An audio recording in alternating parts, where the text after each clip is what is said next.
Hi wears.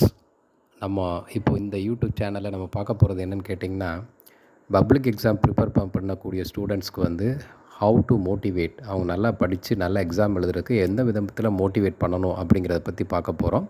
அதுக்கு முன்னாடி this video is sponsored by Gen reviews online. நீங்கள் எந்த ஒரு ப்ராடக்ட் வாங்குறதாக இருந்தாலும், நம்ம நிறைய ப்ராடக்ட் வந்து வாங்குறப்போ நம்ம தெரியாமல் ப்ராடக்ட்டை ஆன்லைனில் வாங்கிடுவோம். பின்னாடி அந்த ப்ராடக்ட் எப்படி இருக்குங்கிறது நம்ம வாங்கின பிறகு தான் தெரியும். ஆனால் அதுக்கு முன்னாடி ஜென் ரிவ்யூஸ் பார்த்துட்டு அதனுடைய பெர்ஃபார்மன்ஸ் என்னென்னு தெரிஞ்சுக்கிட்டு வாங்கினீங்கன்னா அந்த ப்ராடக்ட் ஒர்த்தான ப்ராடக்டாகவும் இருக்கும். You will be more satisfied with that product. Okay, next. இப்போது ஸ்டூடெண்ட்ஸ் வந்து நிறைய பேர் வந்து 10th +2 public எக்ஸாமுக்காக preparation பண்ணிகிட்ருப்பாங்க.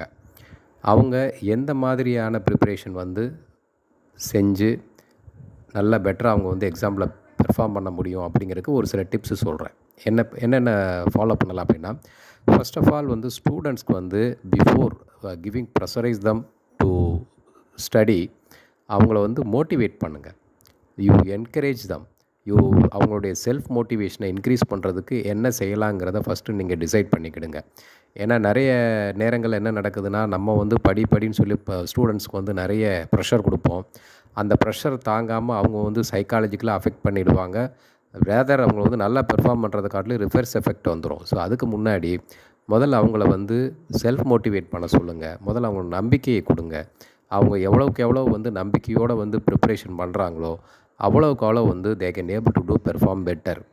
Second thing வந்து அவங்க எக்ஸாம்ஸ் வந்து கிளாஸ் எக்ஸாம்ஸில் வந்து பெர்ஃபார்ம் பண்ணுறப்போ ஒரு சில சப்ஜெக்ட்ஸில் வந்து மேபி அவங்க வந்து குறைஞ்சிருக்கலாம்.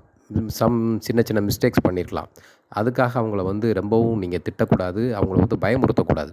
ஃபர்ஸ்ட் ஆஃப் ஆல் வந்து என்னென்ன மிஸ்டேக் நம்ம பண்ணுறோமோ it's a learning process to the students. அப்போ தான் அடுத்த தடவை அவங்க வந்து அந்த மிஸ்டேக்ஸை வந்து கரெக்ட் பண்ணிவிட்டு பெட்டராக பெர்ஃபார்ம் பண்ண முடியும். அதனால் மிஸ்டேக்ஸ் பண்ணுற மாதிரி இருந்ததுன்னா அதை அவங்கக்கிட்ட வந்து பாலிஷாக வந்து அவங்களுக்கு சொல்லிக் கொடுங்க. மிஸ்டேக்ஸ் வர்றத எப்படி நம்ம கரெக்ட் பண்ணிக்கிடலாம், ஃப்யூச்சரில் வந்து மிஸ்டேக்ஸ் இல்லாமல் பெர்ஃபார்ம் பண்ணுறதுக்கு என்ன மாதிரி நம்ம எக்ஸாம் வந்து நம்ம ப்ரிப்ரேஷன் பண்ணிக்கணும் அப்படிங்கிறத நீங்கள் சொல்லிக் கொடுத்தீங்கன்னா அவங்க வந்து இன்னும் பெட்டராக பண்ணுவாங்க. தேர்ட் ஒன் வந்து என்னென்னா, எப்போவுமே வந்து ஸ்டூடெண்ட்ஸ்க்கு வந்து அவங்களுடைய ஹெல்த்தில் ரொம்ப ரொம்ப முக்கியத்துவம் கொடுங்க. ஏன்னா நிறைய ஸ்டூடெண்ட்ஸ் வந்து படிக்கிற நேரத்தில் சில நேரம் தண்ணி குடிக்க மாட்டாங்க, சில நேரம் வந்து ஹெல்த்தியான ஃபுட்டு சாப்பிட மாட்டாங்க. ஸோ அந்த மாதிரி விஷயங்களில் வந்து அஸ் அ பேரண்ட்டாக நீங்கள் தான் அவங்கள வந்து கேர் பண்ணிக்கிறணும். நேரத்துக்கு அவங்களுக்கு தண்ணி குடிக்க சொல்லணும். ஏன்னா water is more important for human being. அதனால் அடிக்கடி தண்ணி குடிக்க சொல்லணும். ப்ளஸ் வந்து ஹெல்த்தியான ஃபுட்ஸ் கொடுங்க. ட்ரை ஃப்ரூட்ஸ் கொடுங்க, ஃப்ரூட்ஸ் கொடுங்க, நல்ல வெஜிடபிள்ஸ் கொடுங்க. ஸோ இது எல்லாமே வந்து அவங்களுக்கு வந்து விட்டமின்ஸ், ப்ரோட்டீன்ஸ் வந்து இன்டேக் எடுக்க வந்து they can have more immunity. And even exam டைம்ஸில் வந்து அவங்க என்ன தான் ஹார்ட் ஒர்க் பண்ணாலுமே வந்து their body can withstand. So அதனால் அவங்களுக்கு வந்து நீங்கள் எவ்வளோக்கு எவ்வளோ வந்து அவங்களுடைய ஹெல்த்தில் நீங்கள் கான்சன்ட்ரேட் பண்ண முடியுமோ அவ்வளோக்கு எவ்வளோ ஹெல்த்தில் கான்சன்ட்ரேட் பண்ணுங்கள். ஃபோர்த்து வந்து என்னென்னா, எப்போவுமே வந்து அவங்க படிக்கிறதுக்கு முன்னாடி வந்து நீங்கள் கொஞ்சம் ஒரு 5 மினிட்ஸ் வந்து அமைதியாக ஒரு இடத்துல உட்காந்து ஒரு மெடிடேஷன் பண்ணிவிட்டு then you can ask them to start their studies. So இந்த மாதிரி பண்ணுறப்ப என்ன ஆகும் கேட்டிங்கன்னா, அவங்களோட மைண்ட் வந்து வேறு விஷயங்களில் வந்து வேவரிங்காக இருந்தாலும் அவற்றை எல்லாம் வந்து அது நீங்கள் கான்சன்ட்ரேஷனோடு நீங்கள் வந்து மெடிடேஷன் பண்ணுறப்போ தேவையில்லாத விஷயங்கள் எல்லாம் அவங்க மைண்டை விட்டு போயிடும்.